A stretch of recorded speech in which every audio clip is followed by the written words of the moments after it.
Hello दोस्तों, आज हम आपके लिए लेकर आए हैं राजेंद्र कुमार शास्त्री जी की लिखी हुई एक अनोखी प्रेम कहानी का 25वां भाग।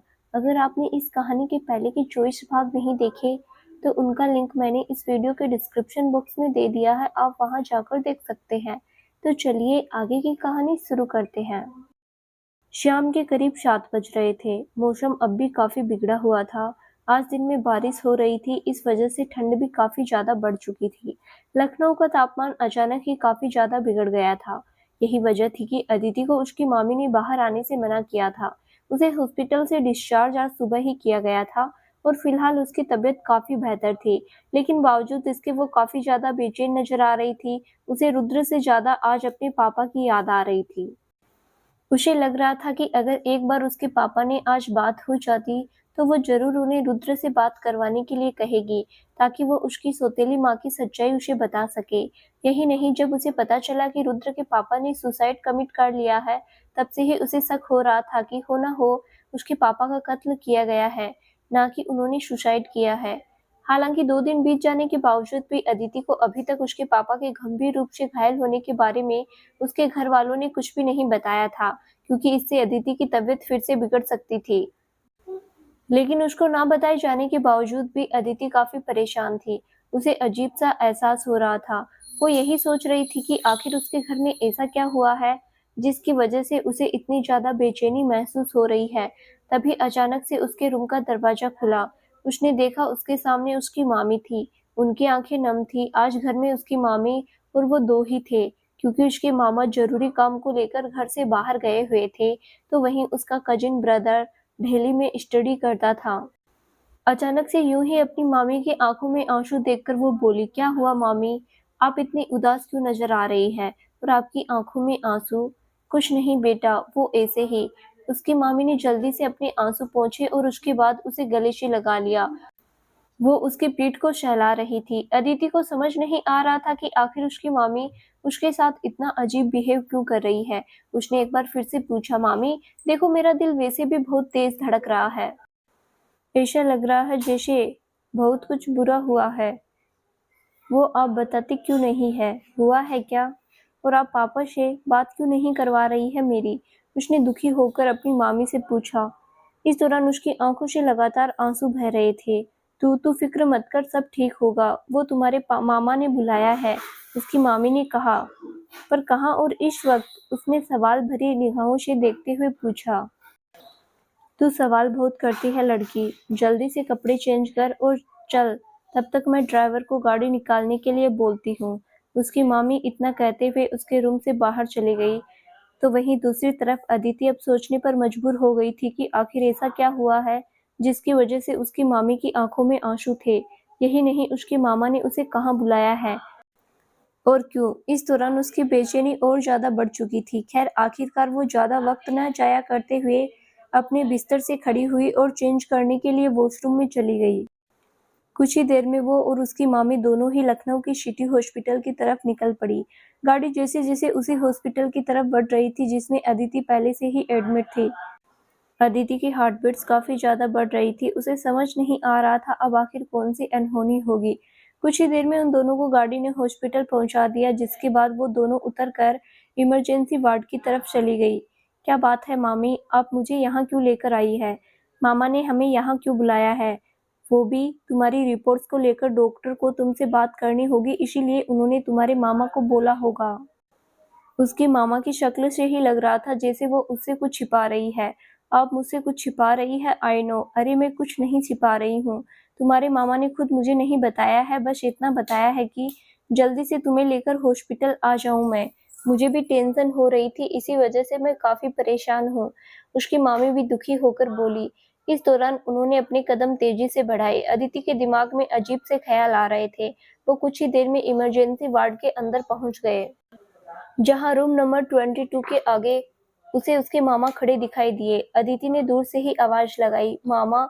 और फिर अगले ही पल जब उसकी नजर अपनी माँ, बुआ और बाकी के लोगों पर पड़ी तो वो चौंक गई। उसकी माँ इस दौरान बर्थ पर बैठी रो रही थी। उसने दूर से ही आवाज लगाई, मम्मा, और उसके बाद दौड़कर उनकी तरफ गई। मम्मा क्या हुआ? उसने रोते हुए पूछा। न जाने क्यों उसका मन अजीब हो चुका था। उसे किसी अनहोनी होने की तो आशंका पिछले कई दिनों से ही लग रही थी, लेकिन अब उसे पूरी तरह से यकीन हो चुका था कि कुछ तो गलत हुआ है, इसीलिए ये सब लोग वहाँ थे। उसने एक बार फिर अपनी माँ से पूछा, मम्मा बताओ तो, बात क्या है? आखिर आप इतनी सैड क्यों नज़र आ रही है? उसने इधर-उधर देखते हुए पूछा। इस दौरान उसे अपनी बहन नुपुर और उसके पापा दिखाई नहीं दे रहे थे। उसका कलेजा मुँह को आ गया था, लेकिन उसकी माँ कुछ नहीं बोली। मम्मा बोलो ना, आप रो क्यों रही हैं? उसने फिर से फबकते हुए अपनी माँ से पूछा। तभी उसके मामा ने उसके हाथ को प्यार से पकड़ा और बोले, इधर आओ अदिति। उन्होंने इतना कहा और उसके बाद वो उसे उसकी माँ से दूर ले गई। मामा बताओ हुआ क्या है? वो नुपु कहाँ है? पापा भी कहीं दिखाई नहीं दे रहे हैं। हुआ क्या है बताओ तो सही, उसने फिर से पूछा। दी पीछे से उसे नुपुर की आवाज सुनाई दी, जिसके बाद वो मुड़ी। उसने देखा नुपुर की भी आंखों में आंसू थे। नुपु, उसने इतना कहकर उसने उसे गले से लगा लिया। वो दोनों बहनें फुट-फुट कर रोने लगी, लेकिन अदिति को तो अब भी नहीं मालूम था कि आखिर हुआ क्या है। उसकी बहन रो क्यों रही है? वो दी, पापा, क्या हुआ पापा को? पापा कहाँ है? तुम लोग मुझसे कुछ छिपा रहे हो? बोलो तो सही। मैंने उनको साफ तौर से कहा था कि वो इतने खराब मौसम में बाहर न जाए, लेकिन उन्होंने मेरी एक नहीं सुनी थी। क्या जरूरत थी उन्हें जाने की? और अब देखो भैया, मैं तो लुट गई, अदिति की माँ ने बुरी तरह से रोते हुए कहा। मम्मा अब बोलो भी, क्या हुआ? उसने रोते हुए अपनी माँ से पूछा। उसका कलेजा मुंह को आ चुका था। वो दरअसल 2 दिन पहले जब रुद्र के पापा ने उन्हें रात में अचानक से फोन किया, तो वो उस खतरनाक मौसम में भी उनसे मिलने के लिए उनके गोडाउन की तरफ चले गए। उसके बाद अदिति की माँ ने उसे पूरी बात बताई कि कैसे एक अनजान शख्स ने उन्हें उस पर पीट दिया। उसके बाद जब वो उनके घर के 2 नौकरों के साथ गई, तो उन्हें वे गेहूं के खेत में बेहोश नजर आए। यही वजह थी कि उन लोगों ने तुरंत उसे वहां से उठाया और उसके बाद जैसे-तैसे करके वो उन्हें हॉस्पिटल लेकर आए। इस तरह से हम उन्हें हॉस्पिटल तो लेकर आ गए बेटा, लेकिन डॉक्टर ने बोला है कि अब भी वो खतरे से बाहर नहीं निकले हैं। मुझे तो डर लग रहा है उन्हें कुछ दिक्कत ना हो जाए। अगर ऐसा हुआ तो हमारा क्या होगा बेटा? मुझे तो बहुत डर लग रहा है। बनारस के हॉस्पिटल से इन्हें यहाँ रेफर कर दिया गया है। अब समझ नहीं आ रहा बेटा क्या होगा। इन्हें कब होश आएगा कुछ पता नहीं है। हमें तो ये भी मालूम नहीं है कि आखिर किसने उन पर हमला किया था और क्यों। आखिर हमने किसी का क्या बिगाड़ा था बेटा, जो हमारे साथ उन दरिंदों ने ऐसा किया? तुम्हारे पापा तो इतने अच्छे थे कि बुरे से बुरे आदमी की भी मदद करने से पीछे नहीं हटते थे। अदिति की माँ ने रोते हुए कहा। इस दौरान वो बुरी तरह से रोने लगी थी। चुप हो जा मम्मा, सब ठीक होगा। मुझे अब पता चल गया है कि ये किसका काम है। उसने अपनी माँ से जैसे ही पूरी कहानी सुनी, उसका शक तुरंत यकीन में बदल गया था। वो सोच रही थी कि तभी उसकी माँ ने बोला, तुम्हें क्या पता है बेटा, आखिर किसने किया होगा ये? मामा, मुझे आपसे बात करनी है बहुत अर्जेंट। अदिति ने झट से अपने आंसू पोंछे। पर क्या क्या बात बेटा? मैं बोल रही हूँ ना, मुझे आपसे अभी के अभी बात करनी है। ठीक है फिर लोन में चलते हैं, यहाँ ठीक नहीं है, अदिति के मामा ने कहा और उसके बाद वो लोन की तरफ चल पड़े। पीछे से अदिति की माँ ने एक बार उसके पापा के रूम के दरवाजे की तरफ देखा। उन्हें अब तक होश नहीं आया था। उनकी कंडीशन अभी काफी वीक थी और वो खतरे से बाहर नहीं आए थे। अदिति को इस बात का दुख बहुत था कि उन लोगों ने उसके पापा को भी नहीं बख्शा था, लेकिन वो अब उन्हें ऐसे ही जाने नहीं दे सकती थी। उसे बदला चाहिए था। उसको मन ही मन गुस्सा आ रहा था। कुछ ही देर में वो सब लोन में पहुंच गए, जहां अदिति के मामा ने अदिति की माँ, उसकी बुआ और उसकी मामी को सामने की बर्थ पर बैठ जाने के लिए बोला, तो वहीं अदिति और वो दोनों उनके ठीक सामने बैठ गए। नूपुर अपनी माँ के बगल में बैठ गई थी। तभी उसके मामा ने अदिति की तरफ देखते हुए पूछा, बोलो बेटा, तुम क्या बताने वाली थी? मामा, वो दरअसल सबसे पहले तो मैं यही बता देती हूँ कि रुद्र के पापा ने सुसाइड कमिट नहीं किया है, बल्कि उनका कत्ल किया गया है। वाट, ये क्या बकवास कर रही हो तुम? मैं सच कह रही हूँ। आज मैं सब बताती हूँ आपको, उसके बाद आपको भी यकीन हो जाएगा कि सच क्या है। हाँ जल्दी जल्दी बताओ। अदिति धीमे से बोली, ताकि आसपास कोई कुछ सुन ना ले। उसके बाद उसने कहना स्टार्ट किया। वो दरअसल मामा, जिस दिन रुद्र की फैक्ट्री में आग लगी थी, वो आग लगी नहीं थी, बल्कि लगाई गई थी। और किसी और ने नहीं, बल्कि रुद्र की सौतेली माँ ने ही लगाई थी, वो भी रुद्र को मारने के लिए। लेकिन मैंने ये सब सुन लिया था। अदिति उसके बाद सब बताना स्टार्ट करती है। उसने अपने शक के दायरे को यकीन में बदल दिया था। उसके बाद उसने अपने अनुमान के हिसाब से पूरी कहानी बताई कि वहाँ क्या हुआ होगा। उसने ये भी बताया कि मैं भी रुद्र के पापा को मारने से पहले उसके पापा को बेहोश किया होगा और उसके बाद उन्हें फेंक दिया होगा, क्योंकि रुद्र के पापा के मरने के पीछे तो एक रीजन था, लेकिन उसके पापा के पीछे सुसाइड करने का कोई रीजन नहीं था और यही वजह थी कि उन्होंने उन्हें बस बेहोश किया था। मामा मतलब साफ है ये सब उस कमीनी नयनतारा और उसके साथ मिले कई बाकी के लोगों का ये किया धरा है। उनके साथ ही मिले हुए उस लड़के ने मेरा रेप करने की कोशिश की थी। ये सब उन्हीं का किया धरा है मामा, उसने रोते हुए कहा। तो फिर इसका मतलब जीजा जी को भी ये सब मालूम होगा ना? हाँ, मुझे लगता है सब मालूम होगा, वरना भला वो पापा पर क्यों हमला करते? बस उन्हें होश आ जाए, उसके बाद मैं गारंटी के साथ कहती हूँ कि वो भी यही बात बताएंगे जो मैंने आपको बताई है। हम उनके बयान के आधार पर फिर देखना नयनतारा, माया और उनसे जुड़े हुए सभी लोगों को जेल की हवा खिलाएंगे। अदिति ने पूरी कहानी क्लियर करते हुए कहा। इस दौरान उसने अपने दांतों को गुस्से के मारे पीसा, जिसके बाद अदिति के मामा को भी नयनतारा पर खूब गुस्सा आ रहा था। तो वहीं अदिति की माँ और बाकी के लोग रोने लगे थे। वो औरत कभी अपनी जिंदगी में खुश नहीं रह सकेगी अदिति। अदिति की माँ ने अपने आंसू पोंछते हुए कहा। इस दौरान उन्हें नयनतारा पर बहुत गुस्सा आ रहा था, लेकिन वो जानती थी कि अभी उन्हें अदिति के पापा को ठीक होने का इंतजार करना होगा। उसके बाद ही वो आगे की प्रक्रिया शुरू कर सकेंगे। अभी हम सबको ये दुआ करनी है दी कि जीजा जी जल्दी से ठीक हो जाए, जिसके बाद वो खुद ही बयान दे देंगे कि उन्हें किसने पीटा था और क्या सच में रुद्र के पापा को किसी साजिश के तहत मारा गया था, फिर यह मात्र एक सुसाइड था।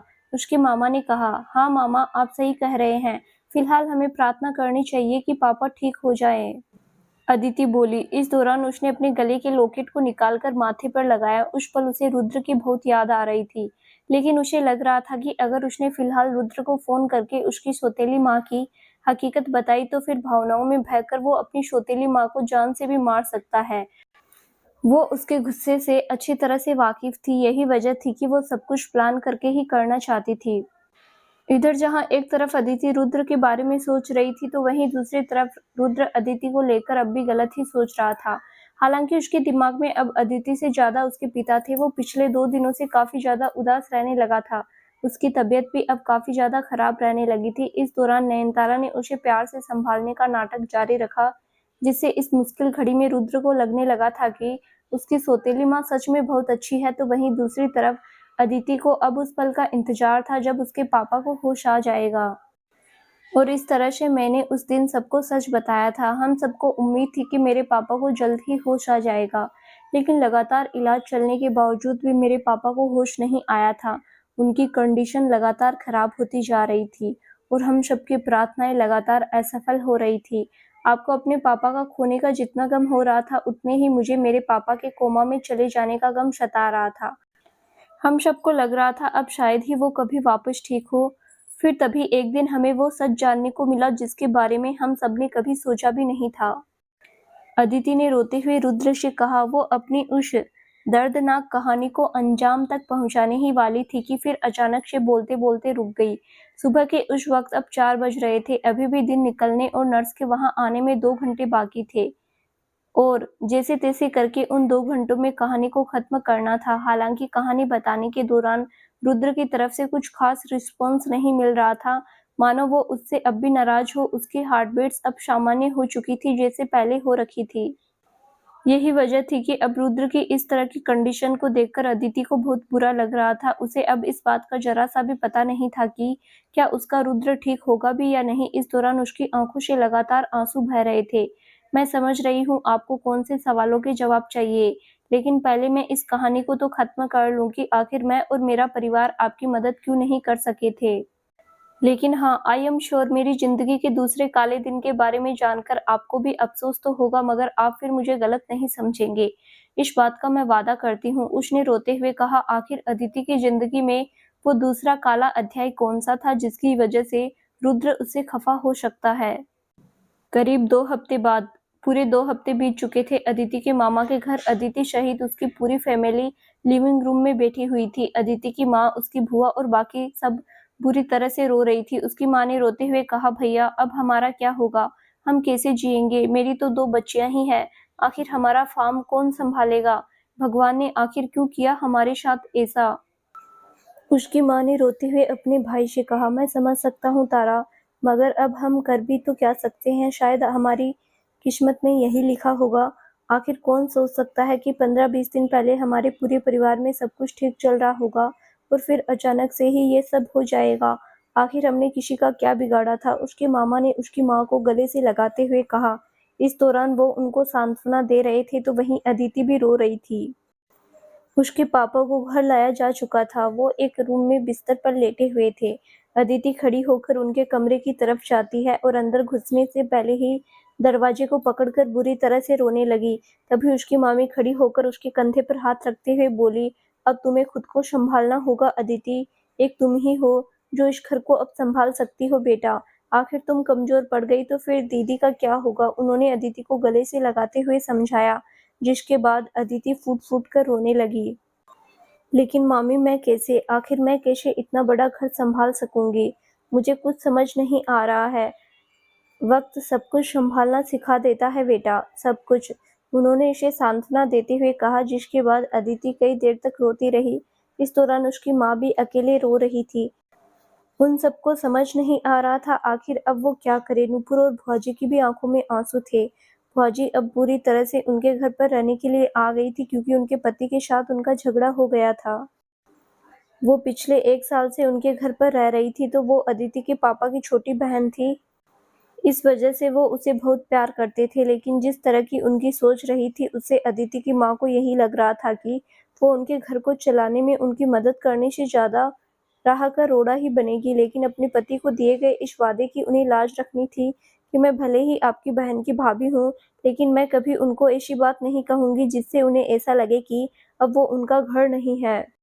खैर, अब मुद्दा ये नहीं था कि वो सब भौजी को कैसे टैकल करेगी, बल्कि ये था कि आखिर कैसे वो उस घर को संभालेगी। और ये सवाल अगर उनमें से सबसे ज़्यादा किसी को परेशान कर रहा था तो वो कोई और नहीं अदिति थी। और इस तरह से हमारी सारी खुशियों को ग्रहण लग गया था। मेरे पापा को जब 15 दिन बाद होश आया तो हम इस बात की आस कर रहे थे कि पापा हम सबको ये बताएंगे कि आखिर उनको चोट किसने पहुंचाई थी। क्या आपके पापा ने उस दिन सुसाइड किया था या फिर उनकी आंखों के सामने ही उनका मर्डर कर दिया गया था? लेकिन वो सवाल का जवाब तो तब दे पाते ना जब उनकी जबान काम करती। दरअसल होश से आने से पहले ही डॉक्टर ने हमें बता दिया था कि उनका दिमाग सही से काम नहीं कर रहा है।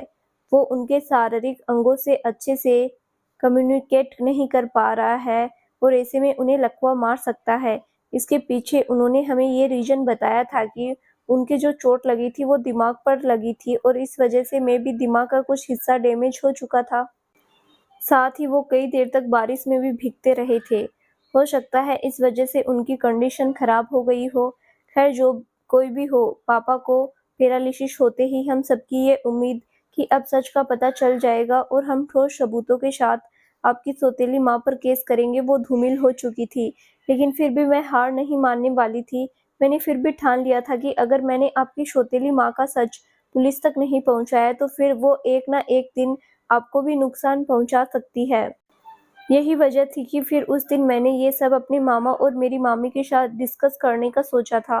लेकिन हमारे सामने एक नई परेशानी आकर खड़ी हो चुकी थी। उसने रोते हुए रुद्र से कहा। वो उस पल काफ़ी परेशान नज़र आ रही थी। वो कहानी को जैसे-जैसे आगे बढ़ा रही थी, उससे ऐसा ही लग रहा था जैसे सब कुछ ठीक हो जाएगा और रुद्र अच्छे से रिस्पॉन्स करने लग जाएगा। लेकिन ऐसा नहीं हो रहा था। खैर, उसे फिर भी खुद पर और अपने रुद्र पर भरोसा था कि वो ज़रूर उसके लिए वापस आएगा। उसने उसके हाथ को पकड़ा और उसके बाद एक बार फिर उन्हीं दिनों में खो गई। आखिर भैया अब क्या करेंगे हम? वहाँ कैसे रहेंगे हम? आपके जीजा जी को भी दवाइयों की ज़रूरत होगी और बिज़नेस, मुझे कुछ समझ नहीं आ रहा है, उसकी माँ ने दुखी होकर कहा। जिसके बाद उसके मामा बोले, तारा तुम फ़िक्र मत करो। मैंने तुम्हारी भाभी के साथ पिछले 1 हफ्ते से इन्हीं सब को लेकर बात करी थी। मैं चाहता हूँ कि तुम अब सब लखनऊ शिफ्ट हो जाओ। लखनऊ? लेकिन लखनऊ कैसे शिफ्ट हो सकते हैं मामा हम? आखिर हमारा बिजनेस वहाँ है। ऊपर से मेरी स्कूल, अदिति ने चौंक कर पूछा। मैं समझ रहा हूँ अदिति, लेकिन वहाँ का माहौल अब मुझे कुछ ठीक नहीं लग रहा है।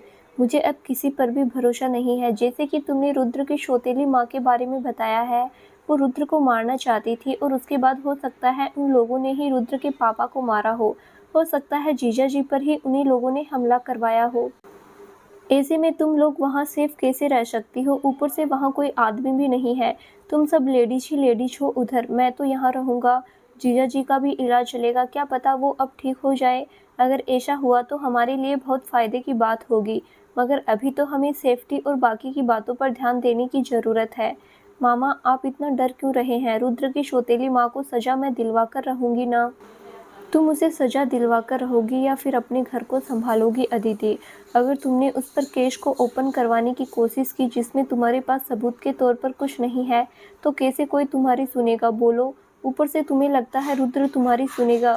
उसने पूरा जाल बिछाया है, तुम भला कैसे कर सकती हो ये?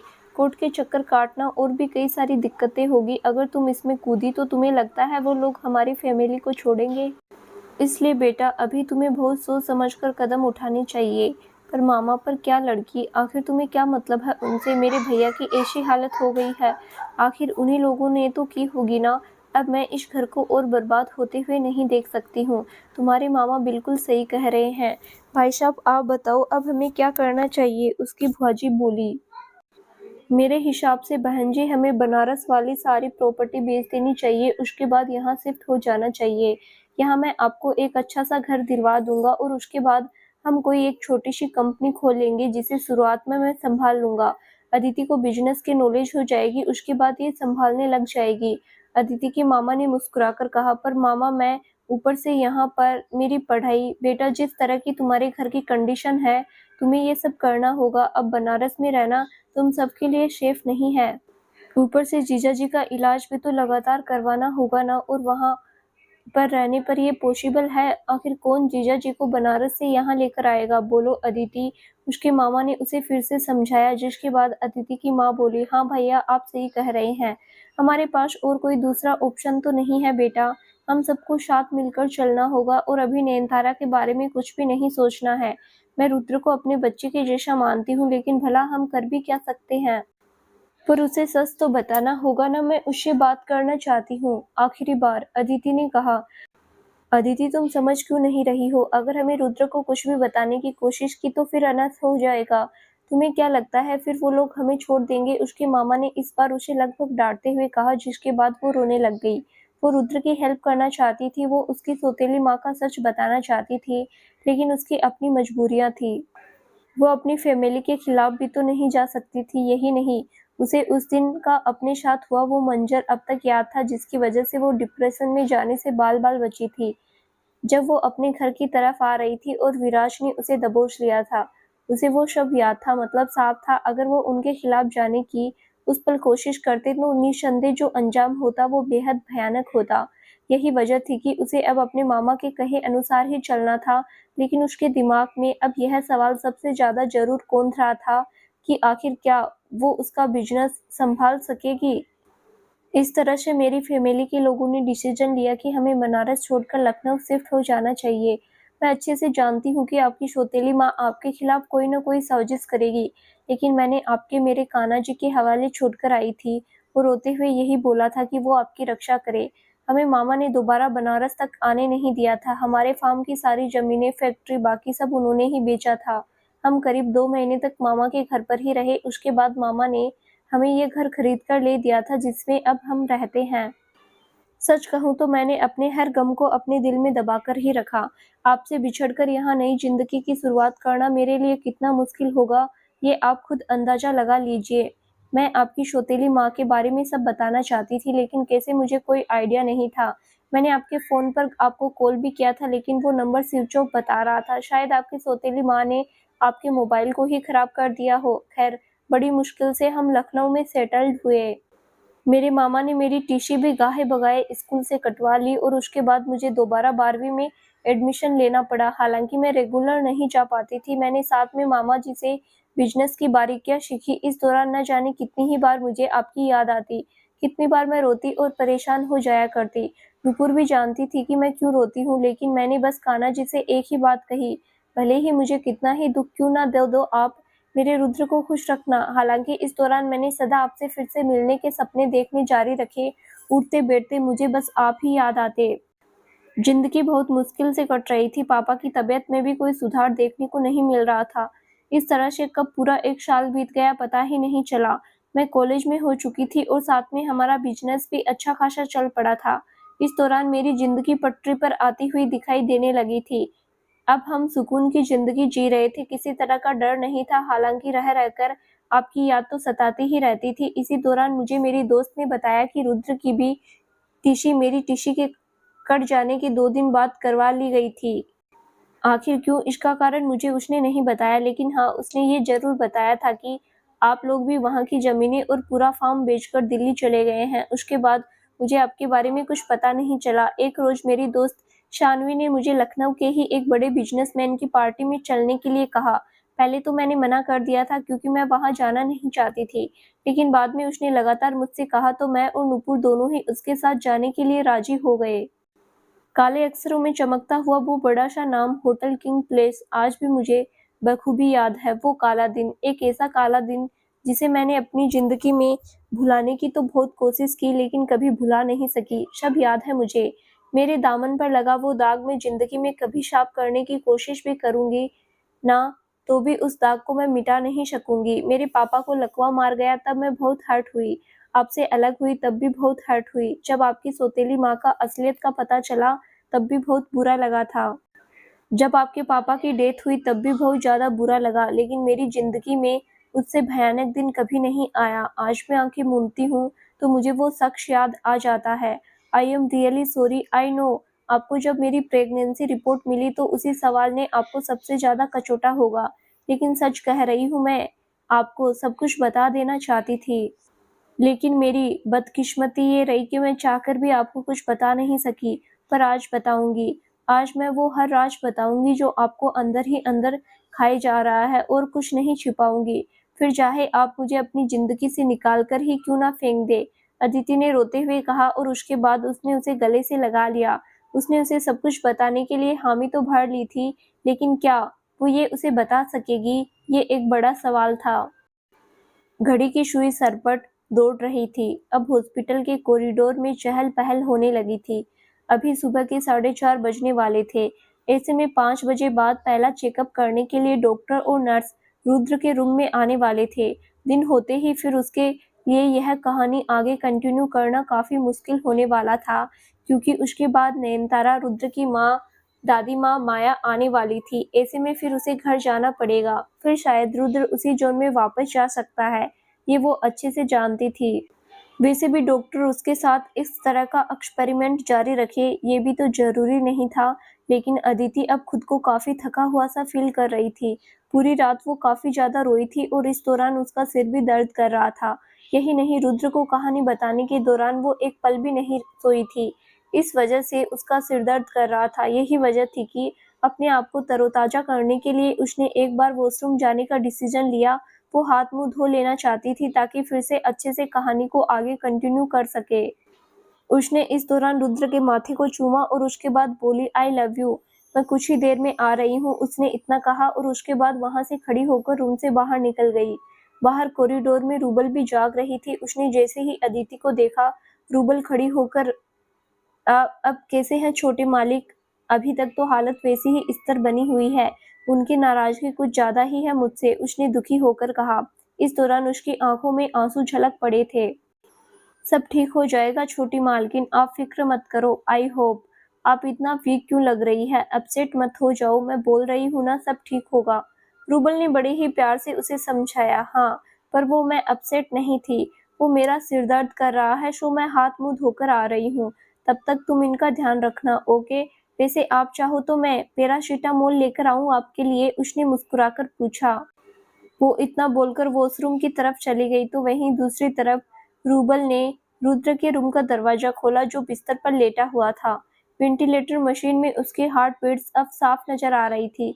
उसको इस हाल में देखकर उसकी आंखों में आंसू आ गए। हे भगवान जी, मेरे छोटे मालिक कितने अच्छे हैं, आप इनके साथ इतना गलत क्यों कर रहे हैं? आखिर वो ठीक क्यों नहीं हो जाते? उसने दुखी होकर कहा। इस दौरान उसके चेहरे पर मायूसी साफ झलक रही थी। आखिरकार वो पैरासिटामोल टेबलेट लाने के लिए नर्स की तरफ गई तो वहीं दूसरी तरफ कुछ देर बाद अदिति भी वापस लौटकर आ चुकी थी। हाथ मुंह धो लेने के बाद वो काफी अच्छा महसूस कर रही थी। वो रूम में पहुंची ही थी कि कुछ ही देर में एक पानी के ग्लास और टेबलेट के साथ रूबल रूम के अंदर आई। लो छोटी मालकिन, मैं टेबलेट लेकर आ गई हूँ, उसने टेबलेट उसे पकड़ाते हुए कहा। थैंक यू, अदिति ने मुस्कुराकर कहा और उसके बाद टेबलेट खा ली। रूबल जा चुकी थी। एक बार हाथ मुंह धोने के बाद उसके सिर को थोड़ी राहत मिली। हालांकि उसकी आंखों में अब भी जलन थी, मगर अपनी तकलीफ रुद्र की सलामती के आगे उसे दिखाई नहीं दे रही थी। यही वजह थी कि उसने तुरंत रुद्र को गले से लगा लिया। मैं आपको पाकर ही रहूंगी, फिर आप चाहे जितना नाराज हो जाओ मुझसे। उसने उसके गाल पर किस किया। भले ही वो उस पल जता रही थी कि वो काफी ठीक है, लेकिन अंदर ही अंदर उसे इस बात का डर खाए जा रहा था कि आखिर रुद्र को कब होश आएगा। उसने मुस्कुराकर उसके हाथ को थामा और उसके बाद बोली, मैं जानती हूँ आपके किन सवालों के जवाब चाहिए। मैंने 7 साल पहले क्या हुआ था और आपकी सौतेली माँ ने क्या किया था, उन दोनों को मिलाकर आपको पूरी बात बताई है। उस कहानी में से कुछ कहानी मेरी मन घड़त भी है, लेकिन जिस तरह का आपकी सौतेली माँ का नेचर है, मैंने उसी आधार पर वो कहानी गाढ़ी है।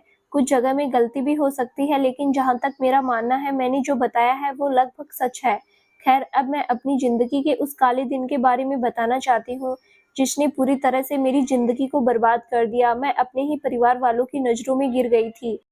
भाजी ने तो मेरा जीना दूभर कर दिया था, और यही नहीं, उस इंसिडेंस के बाद मैं पूरी तरह से टूट गई थी। आज उसी इंसिडेंस की वजह से ही आई नो आप कोमा में गए हैं, लेकिन मैं वादा करती हूँ मैं जो भी बताऊंगी आपको पूरा सच बताऊंगी, उसने मुस्कुराकर कहा और उसके बाद एक बार फिर उन्हीं दिनों में खो गई। उस वक्त रात के करीब 9 बजे थे जब अदिति की ड्राइवर ने अदिति और नुपुर दोनों को ही होटल किंग प्लेस के आगे छोड़ा था। वो दोनों बहनें गाड़ी से उतरी और उसके बाद अदिति ने उससे ड्राइवर से कहा, भैया आप गाड़ी को पार्क कर दीजिए, हम अंदर जा रही हैं। जी मैम, उसने मुस्कुराकर कहा और उसके बाद वो गाड़ी को स्टार्ट करके पार्किंग लॉट की तरफ लेकर निकल पड़ा। तो वहीं दूसरी तरफ अदिति और नूपुर दोनों ही होटल किंग प्लेस के अंदर जाने लगे। होटल को बहुत शानदार तरीके से सजाया गया था।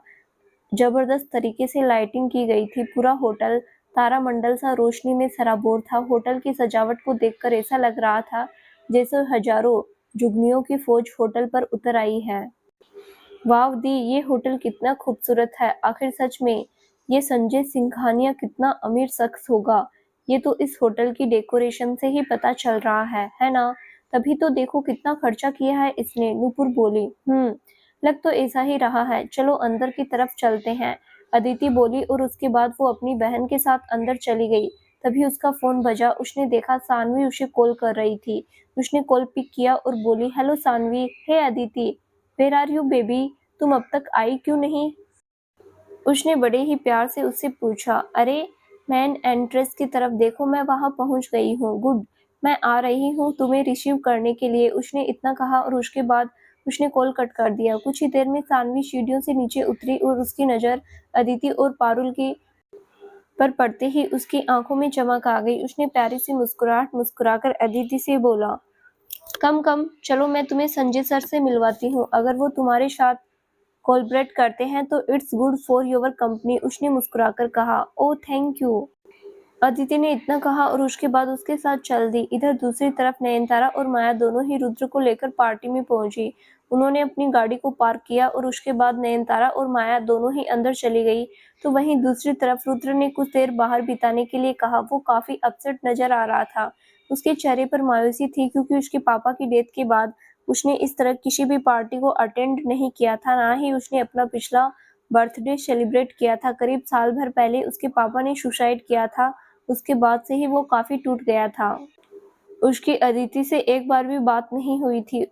अपने पापा के सुसाइड के 1 महीने बाद जब वो खुद को संभाल नहीं सका, उसे अपने पापा की रह रहकर याद आती रही, तो फिर उसकी दादी ने डिसीजन लिया कि वो लोग वहाँ की सारी जायदाद बेचकर दिल्ली में एक नया बिजनेस शुरू करेंगे। फिर क्या था, उसकी दादी का ये मूव काम कर गया। इस दौरान नयनतारा के बार बार इंस्टिट करने के चलते रुद्र के पापा की जायदाद का कुछ हिस्सा जो उसके पापा ने बनाया, नयनतारा से शादी के बाद बनाया था, वो रुद्र की दादी ने नयनतारा के नाम कर दिया, जिससे उसने अपना बिजनेस मुंबई में सेटल करने का सोचा। हालांकि फिर भी नयनतारा की नज़र रुद्र की जायदाद पर रही। वो करीब 6 महीने इस दौरान दिल्ली में ही रही थी। इससे रुद्र को लगा कि उसकी सौतेली माँ उससे बहुत प्यार करती है। यही वजह थी कि करीब साल भर से ज्यादा का वक्त हो जाने के बाद भी नयनतारा की असलियत का पता रुद्र को नहीं लग सका। इसके अलावा उसके पापा वाला इंसिडेंट होने के चलते नयनतारा और माया काफी ज्यादा सतर्क हो गई थी। उन्होंने किसी को भी एहसास तक नहीं होने दिया था कि वो सच में रुद्र की दुश्मन है, और आज भी उनकी यही साजिश थी कि वो रुद्र की जिंदगी में एक ऐसा काला दिन लिख दे कि उसके बाद जिंदगी भर रुद्र के दिमाग में यह दिन एक काला दिन बनकर याद आता रहे। यही वजह थी कि आज वो रुद्र को वहां लेकर आई थी। वे पार्टी के अंदर पहुंच गई थी तो वहीं दूसरी तरफ रुद्र अब भी बाहर ही खड़ा था। न जाने आज उसे क्यों अदिति की याद आ रही थी, उस अदिति की जिससे अब वो नफरत करने लगा था। केवल इसलिए नहीं कि उस दिन वो वक्त पर मदद नहीं लेकर आई थी, बल्कि इसलिए कि उसके बाद कभी वो उससे मिली तक नहीं थी, ना ही उसने उसे कॉल करने की कोशिश की थी। उसने उसे सफाई भी देना जायज नहीं समझा था कि उस दिन आखिर ऐसा क्या हुआ था जिसके चलते वो वक्त पर मदद नहीं पहुंचा सकी थी। वो उसे इसलिए भी ब्लेम करता था क्योंकि उसे लगता था अगर वो वक्त पर उसकी मदद कर देती तो हो सकता है वो फैक्ट्री बच जाती और इससे उसके पापा सुसाइड नहीं करते। उसे अपने सवालों के जवाब चाहिए थे, लेकिन वो तभी मिल सकते थे जब उसकी अदिति से मुलाकात होती, और फिलहाल वो इस बात से अनजान था कि अदिति भी इसी होटल में आई है, लेकिन वो होटल के अंदर नहीं गया। इधर जहां रुद्र अब भी होटल के बाहर ही खड़ा था, वहीं दूसरी तरफ अदिति को कुछ ही देर में वापस आने का बोलकर सानवी माया से मिलने के लिए चली गई। उसने माया को इशारा किया और जिसके बाद माया उसकी तरफ बढ़ी। उसने मुस्कुराकर पूछा, अब आगे क्या करना है? मैं उसे लेकर आ गई हूँ। सानवी ने सबसे नजरें बचाकर उससे पूछा, करना क्या है? ये दवा लो और उसकी सॉफ्ट ड्रिंक में मिलाकर उसे पिला दो। उसके बाद उसे ऊपर के रूम में छोड़ आना। उसे मैंने पहले से ही बुक करवाया है। अगर कुछ गलत हुआ और मैं पकड़ी गई तो कुछ नहीं होगा, यू डोंट वरी। मैं तुम्हें इस काम के लिए 10 लाख रुपए दूंगी। तुम्हारी लाइफ सेट हो जाएगी। अगर तुम्हें किसी का तरह का डर लग रहा है तो तुम किसी वेटर के थ्रू भी ये ड्रिंक उसे पकड़ा सकती हो। यार मुझे डर लग रहा है, मैं बोल रही हूँ ना कुछ नहीं होगा। तू बस अपना काम कर। वैसे भी इस इंसिडेंट के बाद महीनों तक वो सदमे में भी नहीं निकल सकेगी। You don't worry. उसने इतना कहा और उसके बाद उसे दवाई थमा दी। इस तरह से करीब रात के 12 बज गए। माया उसके बाद रुद्र को भी अपने साथ पार्टी में लेकर आ चुकी थी। शानवी ने अदिति को एक वेटर की मदद से सॉफ्ट ड्रिंक पिलाई थी ताकि उस पर शक न हो, जिसके कुछ ही देर बाद उसे अजीब सा नशा महसूस होने लगा। वो मदहोश हो चुकी थी, हालांकि उसे होश नहीं था। तो वहीं नूपुर अपनी एक फ्रेंड के साथ इस दौरान डांस कर रही थी। यही वजह थी कि तभी शानवी मौका देखकर अदिति के पास पहुंची। उसके लड़खड़ाते कदमों को देखकर वो समझ चुकी थी कि अब उसको नशा चढ़ चुका है। तभी उसने उससे जाकर पूछा, क्या हुआ? ऐसे लड़खड़ा क्यों रही हो? वो पता नहीं, मैंने अभी सॉफ्ट ड्रिंक पी जिसके बाद से अजीब लग रहा है। अरे ऐसे ही लग रहा होगा। नहीं, वो सिर सा दर्द कर रहा है। अच्छा ठीक है, मैं तुम्हें रूम में छोड़ देती हूँ, तुम टेंशन ना लो। कुछ देर रेस्ट करना, उसके बाद मैं तुम्हें लेने आ जाऊंगी। मौका देखकर उसने उसे सहारा देते हुए उसी होटल के पहले से ही एक बुक्ड रूम में बिस्तर पर ले जाकर सुला दिया। तो वहीं दूसरी तरफ माया ने भी रुद्र को एक वेटर की मदद से ड्रिंक पिला दी। उसके बाद उसका सिर चकराने लगा। उसने अपने सिर को पकड़ लिया। उसे चारों ओर अब धुंधला धुंधला सा दिखाई देने लगा। तभी जैसे तैसे करके वो माया तक पहुंचा। उसने उसके कंधे पर हाथ रखा और उसके बाद बोला, माया वो मेरा सिर दर्द कर रहा है, कुछ समझ नहीं आ रहा अचानक से क्या हुआ है। भाई मैं भी ट्रायल और शोर की वजह से आपके साथ ऐसा हो रहा है। आपको आदत नहीं है ना इस तरह की पार्टी अटेंड करने की। रुकिए, मैं आपको एक रूम में छोड़ देती हूँ जहाँ आप रेस्ट कर लेना। जाते वक्त हम आपको साथ ले चलेंगे। उसने नशे में ही जवाब दिया। उसके बाद माया उसे लेकर जाने लगी। इस दौरान उसने शानवी से हाथ से इशारा करके हाल जाना। उसने हाँ में गर्दन हिला दी। उसने अदिति को उस रूम में छोड़ दिया। कुछ देर बाद वो रुद्र को सीढ़ियों से होकर उस रूम के पास लेकर पहुंची और उसके बाद उसने दरवाजे के पास उसे छोड़ते हुए कहा, लो भाई आप अंदर जाकर सो जाओ। इस दौरान दवा का नशा हो चुका था। रुद्र का सिर जरूर चकरा रहा था, लेकिन उस दवा की वजह से उसके मेंटिंग हार्मोन्स एक्टिव हो चुके थे। वो मदहोश हुआ हो गया था। उसे अब अदिति की याद सता रही थी। उसने अपनी जिंदगी में अदिति के बारे में ही वो सब सोचा था। यही वजह थी कि जैसे ही उसकी नजर रूम में घुसते ही अदिति पर पड़ी, वो अपने आप पर कंट्रोल खोने लगा। हालांकि उसका दिमाग चकरा रहा था। वो कंफर्म समझ नहीं पा रहा था कि वो अदिति ही है या फिर कोई और है। उसने झट से दरवाजे को बंद किया और बड़बड़ाया, अदिति। सामने से बिस्तर पर पड़ी अदिति की अचानक से आंखें खुली। उसकी भी कंडीशन वैसी ही हो रखी थी जैसी रुद्र की थी। उसे भी वो रुद्र के जैसे ही लग रहा था। हालांकि अधखुली पलकों से वो ढंग से कुछ भी पहचान नहीं पा रही थी। वो बिस्तर पर आकर उसके पास बैठा और अगले ही पल अदिति से लिपट गया। एक जाना पहचाना सा एहसास, एक ऐसी छुअन जो रुद्र के छूने पर ही उसे महसूस होती थी, वैसी ही वो महसूस कर रही थी। और यही वजह थी कि उसने भी उसे झट से अपनी बाहों में भर लिया। रुद्र की आंखों में इस दौरान आंसू थे। कहाँ थी तू इतने दिन तक? तुम्हारे रुद्र से इतनी दूर क्यों गई रे तू? उसने इमोशनल होते हुए अदिति के गाल पर किस किया और उसके बाद वो उसकी गर्दन को चूमने लगा। आखिर तुम कहाँ थे? कोई जवाब नहीं। और ऐसे ही यहाँ अचानक से मैं कितनी बेजान हो गई थी तुम्हारे बिना, पता है? उसने दुखी होकर कहा और उसके बाद रुद्र के होठों पर अपने होठों को टिका लिया और उसके बाद चूमने लगी। वो उसमें खो चुकी थी। इस दौरान उसकी आंखों से लगातार आंसू बह रहे थे। तो वहीं दूसरी तरफ रुद्र ने भी उसे एक पल के लिए भी छोड़ने के बारे में नहीं सोचा था। कुछ ही देर में वो दोनों एक हो चुके थे। हालांकि उन्हें खुद एहसास नहीं था कि वो जिसके साथ ये सब कर रहे थे वो असलियत में है कौन। और इस तरह से मैं उस शख्स के साथ इंटीमेट हो गई थी। मुझे आज तक इस बात का पछतावा है। मैंने अपनी ज़िंदगी में सिर्फ़ एक ही सपना देखा था कि मैं अगर वो हक दूँ तो सिर्फ़ आपको दूँ। मैं किसी और को अपने बदन को छूने का हक नहीं देना चाहती थी। लेकिन अफ़सोस भगवान ने मेरी किस्मत में वो काला दिन लिख दिया और मैं उस शख्स के साथ इंटीमेट हो गई जिसका गम आज तक मुझे सताता है। आज तक। उसने इतना कहा ही था कि तभी रुद्र ज़ोर-ज़ोर से साँस लेने लगा। उसके हाथ-पैर हिलने लगे।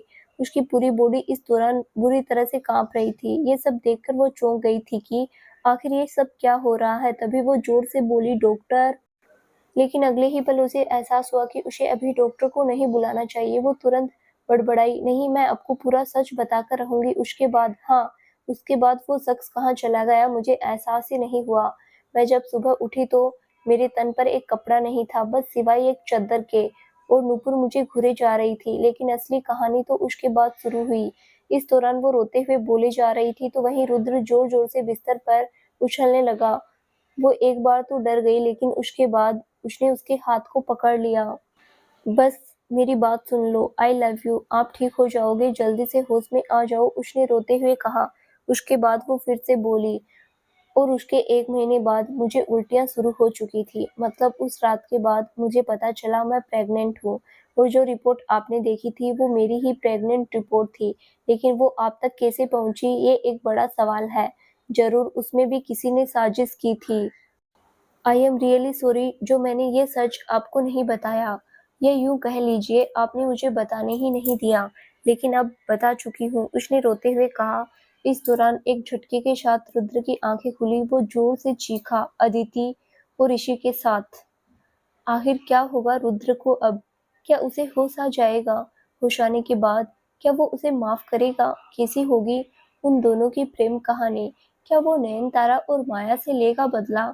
जानने के लिए पढ़िए इस कहानी का अगला भाग, जो बहुत जल्द ही इस चैनल पर प्रसारित किया जाएगा। धन्यवाद।